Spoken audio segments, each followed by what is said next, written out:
Ay guys, may hapon na napuntay customer nga nangutana sa tua o unsaon daw pagkabalo sa hito nga healthy og dili hito fingerlings. Mao na yang pangutana guys. So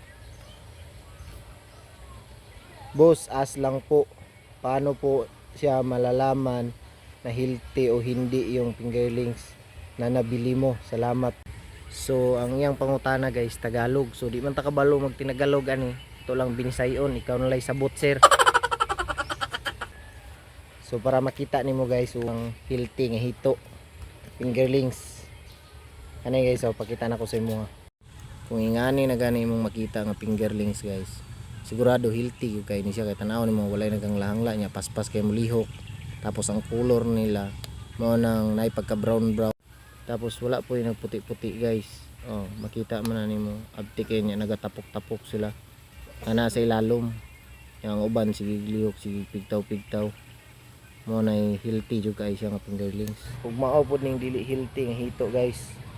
Kung makakita na gani mo nga ani nga fingerlings na naa na sa ibabaw siya nga nagputi-puti na, ayon magpalit ana kay sayang ng yung kwarta kay kana siya dili gina siya healthy.